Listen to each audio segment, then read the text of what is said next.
सोचो कि तुम्हें रेगिस्तान के बीचों बीच हजारों किलो सोना मिल जाए, पर यह कहानी जितनी सीधी लग रही है उससे कई ज्यादा खतरनाक है। कहानी की शुरुआत होती है रेगिस्तान के बंजर इलाकों में एक ट्रेन को दिखाते हुए, जिसमें वर्जिल नाम का व्यक्ति बैठकर ब्रेड खा रहा होता है। कुछ देर बाद जब ट्रेन रुकी तो वर्जिल ने अपना ब्रेड वहीं बैठी एक औरत को दे दिया और खुद ट्रेन से नीचे उतरकर पास वाली दुकान पर गया। वहां जाकर वो किसी से पता पूछने लगा, लेकिन दुकानदार उसे कोई जवाब नहीं देता, चुपचाप टीवी की तरफ देखता रहता है। जब वर्जिल ने उससे बाथरूम का रास्ता पूछा तो उस आदमी ने उसे इशारे से बता दिया, लेकिन जब वर्जिल बाथरूम पहुंचा तो उसकी हालत गटर से भी ज्यादा गंदी थी। मजबूरी में वर्जिल को वहां मक्खियों के बीच ही हल्का होना पड़ा। अब कुछ देर बाद उसे एक आदमी आकर कहता है कि क्या वो कंपाउंड की तरफ जाने के लिए टैक्सी का इंतजार कर रहा है। इस पर वर्जिल उसे हाँ कह देता है और जल्दी से बाहर आकर अपना मुंह धोने लगता है। इसके बाद वर्जिल कीथ नाम की एक टैक्सी ड्राइवर के साथ कंपाउंड की तरफ निकल पड़ता है, लेकिन रेगिस्तान में भयानक गर्मी थी, जिसकी वजह से वर्जिल कार की एसी ऑन करने की कोशिश करता है। तभी कीथ एसी को बंद कर देता है और कहता है इससे कार का इंजन पर प्रेशर पड़ेगा और वो खराब हो जाएगी। काफी देर सफर करने के बाद उनके कार का टायर फट जाता है, इसलिए उन्हें टायर बदलने के लिए एक जगह रुकना पड़ता है। तभी उन्हें दो जंगली कुत्ते आपस में लड़ते दिखते हैं। कीथ ने एक कुत्ते को भगा दिया, मगर दूसरे कुत्ते को पत्थर मारकर उसके दर्द से मुक्ति दे दी। इसके बाद वो अपना सफर शुरू करते हैं, जिसके दौरान वो एक जगह पर रुककर पेट्रोल डलवाते हैं। अब रात काफी हो जाती है तो वो वहीं रात गुजारने का फैसला करते हैं। फिर आग सेकते हुए कीथ वर्जिल से पूछता है कि वो कंपाउंड क्यों जाना चाहता है, जिस पर वर्जिल कहता है कि वहाँ काम की तलाश में जा रहा है, लेकिन कीथ उसे कहता है कि वहाँ कड़ी मजदूरी के अलावा कुछ नहीं है। फिर भी वर्जिल वहाँ जाना चाहता था। अगली सुबह वर्जिल कार चलाने लगा और कीथ सो गया, लेकिन थोड़ी देर बाद वर्जिल को काफी गर्मी लगने लगी और उसने एसी चला दिया, जिससे कार का इंजन सच में खराब हो गया। जब कीथ को इसके बारे में पता चला तो वो वर्जिल पे बहुत गुस्सा करता है, पर वर्जिल उससे माफी मांग लेता है और कुछ दूर पेशाब करने चला जाता है, लेकिन वहां उसे पत्थर में कुछ टुकड़े दिखाई देते हैं जो उसे काफी अजीब लग रहे थे।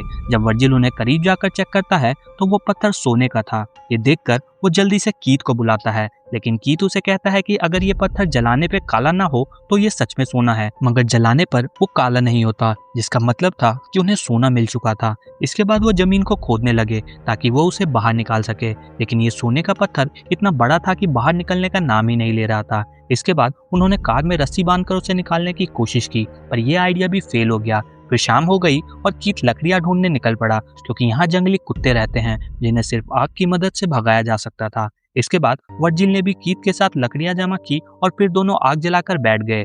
कीथ वर्जिल से कहता है कि अब तो हमारी जिंदगी पूरी तरीके से बदल गई है। फिर कीथ ने वर्जिल से कहा कि वो इतना सोना तो अकेले नहीं निकाल पाएगा, इसलिए उनमें से एक को शहर जाकर एक्सकैवेटिंग मशीन लेकर आनी चाहिए। इस पर वर्जिल कीथ को शहर जाने के लिए कहता है। अगली सुबह कीथ ने वर्जिल को खाने पीने का सामान दिया, साथ ही एक सैटेलाइट फोन भी दी और सेफ्टी के लिए एक चाकू भी दिया। उसने कहा कि उसे मशीन लाने में 5 दिन लग सकते हैं और फिर वो अपनी गाड़ी लेकर निकल पड़ा। जिसके बाद वर्जिल एक टेंट का कपड़ा पेड़ में बांधकर अपने रुकने का इंतजाम करता है। बाद में उसे अपने सैटेलाइट फोन को चेक करता है, जिसके बाद वो लकड़ियां ढूंढने निकल पड़ता है। जब वो वापस आया तो उसने टेंट के पास एक बिच्छू घूमता देखा। उसने जल्दी से एक लकड़ी निकाला और बिच्छू को वहां से भगा दिया। फिर जल्दी ही रात हो गई और वर्जिल ने अपना खाना गर्म करके खा लिया। जिसके बाद उसे कुछ जंगली कुत्तों के लड़ने की आवाज आई और वो बहुत डर गया, जिससे उसने सारी रात जागकर बिताई।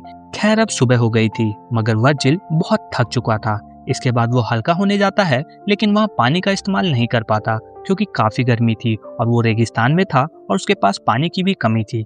तभी उसका फोन बजने लगता है। वो भागकर उसे उठाने के लिए जाता है, मगर उसके पहुंचने तक वो फोन कट जाता है। अब वर्जिल परेशानी में इधर उधर घूमने लगता है।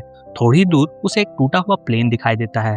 अब उसने उस प्लेन में अपने रहने की जगह बना ली थी, पर वहां उसे सोने का पत्थर नहीं दिखाई दे रहा था, इसलिए उसने अपना फैसला बदल दिया। लेकिन उसने प्लेन के कुछ टूटे हुए हिस्सों से एक नया टेंट बना लिया था और उसमें ही जाकर वो सो गया। लेकिन जब वो उठा तो उसने देखा कि तेज धूप की वजह से उसका चेहरा जल चुका है। जिसके बाद उसने खुद को लालच में डालते हुए उस सोने के पत्थर में से कुछ टुकड़े तोड़ने लगा। तभी उसे अपने फोन पर कीथ का कॉल आया। वो फोन उठाकर कीथ से बात करने लगा। कीथ ने उसे बताया कि उसे मशीन लाने में थोड़े और दिन लग सकते हैं। साथ ही कीथ ने वर्जिल को सोने की सुरक्षा करने को कहा। जिसके बाद रात हो गई। जब वर्जिल सोने की सुरक्षा कर रहा था तो वहां पर कुछ जंगली कुत्ते आ गए, जिन्हें उसने आग की मदद से भगा दिया। अब अगली सुबह वर्जिल ने एक बोतल में थोड़ा सा पानी भरा और उसे पीने लगा। तभी वहां पर उसे एक सांप दिखाई दिया, जिसे वर्जिल ने चाकू से मारने लगा, लेकिन वो उसके हाथ में से निकल गया। तभी वर्जिल को एहसास हुआ कि उसने पानी के बोतल को तो गिरा दिया है। अब आधे से ज्यादा पानी नीचे गिर चुका था। इसके बाद वो प्लेन के पास गया और टेंट के लिए सामान इकट्ठा करने लगा। तभी उसने देखा कि कोई चलकर उसके पास आ रहा है। वो जल्दी से प्लेन में जाकर छुप गया, लेकिन जल्दी वो इंसान प्लेन के पास आ गया और वर्जिल से कहने लगा कि मेरे प्लेन से बाहर आ जाओ। जब वर्जिल बाहर आया तो वहाँ एक औरत थी जिसने वर्जिल को खाने पीने की चीजें दी, लेकिन वर्जिल ने उससे कोई भी चीज नहीं ली। फिर उस औरत ने वर्जिल से पूछा कि तुम इस रेगिस्तान में क्या कर रहे हो, लेकिन वर्जिल ने उसे कोई जवाब नहीं दिया। तब वो औरत कहने लगी तुम सच में कुछ छुपा रहे हो। जिसके बाद वो औरत वर्जिल का पीछा करने लगी, लेकिन वर्जिल अपने टेंट के पास आ गया, पर वो औरत उसके टेंट को तोड़ने लगी। ये देखकर वर्जिल ने उस औरत के सिर पे कुल्हाड़ी से हमला कर दिया, जिससे वो औरत वहीं मर गई। इसके बाद वर्जिल ने उसकी बॉडी से काम की सारी चीजें चुरा ली और उसे वहीं गड्ढा खोदकर दफना दिया। लेकिन कुछ देर बाद उस लाश को जंगली कुत्ते नोच नोच कर खाने लगे। तभी वर्जिल ने उस कुत्तों को वहां से भगा दिया और लाश को दूर जाकर जला दिया। लेकिन इस सब से वर्जिल को अफसोस होने लगा था। इसके बाद उसे फिर से कीथ का फोन आया। उसने बताया कि उसे मशीन मिल गई है, लेकिन लाने में थोड़ा समय लग सकता है। लेकिन अब वर्जिल की हालत बहुत ज्यादा बिगड़ चुकी थी। तभी उसे वहां पर एक ट्रक जाता दिखाई दिया, परंतु सोने के लालच में उसने उसे कोई सहायता नहीं मांगी और वहीं बैठा रहा।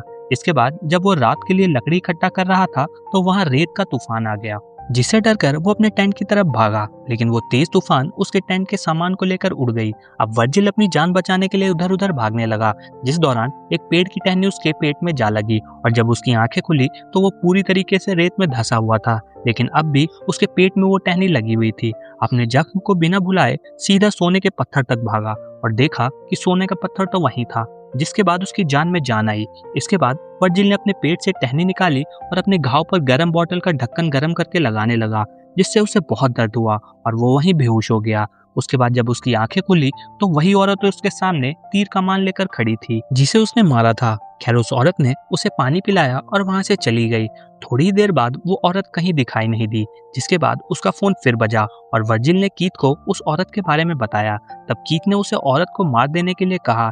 इसके बाद वो औरत फिर से वर्जिल के पास आई और उसकी मदद करने लगी, लेकिन वर्जिल ने उस औरत को दूर जाने को कहा। लेकिन उस औरत ने कहा क्या तुमने मेरी बहन को देखा है, पर वर्जिल ने उसका कोई जवाब नहीं दिया। लेकिन अब वो दर्द की वजह से फिर से बेहोश हो गया। जब उसकी आंखें खुली तो वो चारों ओर से कुत्तों से घिर चुका था। उसने जल्दी से कीथ को फोन किया और जल्द से जल्द उसे आने के लिए कहा। लेकिन तभी हमें पता चलता है कीथ तो कुछ दूर बैठकर मौत का तमाशा देख रहा था। अब वर्जिल को जंगली कुत्ते नोच नोच कर खाने लगते हैं, लेकिन वर्जिल आखिर तक सोने की ही हिफाजत करता रहता है। जब वो मर गया तो कीथ मशीन लेकर वहां पहुंचा। जैसे ही वो सोने की तरफ बढ़ा, एक तीर सीधे आकर उसके सीने को चीर गई और वर्जिल के साथ साथ उसकी भी वही मौत हो गई। और इसी के साथ ये मूवी खत्म हो जाती है। तो दोस्तों, अगर आपको ये वीडियोस पसंद आ रही हो तो आप इस चैनल को लाइक, शेयर और सब्सक्राइब जरूर कीजिएगा।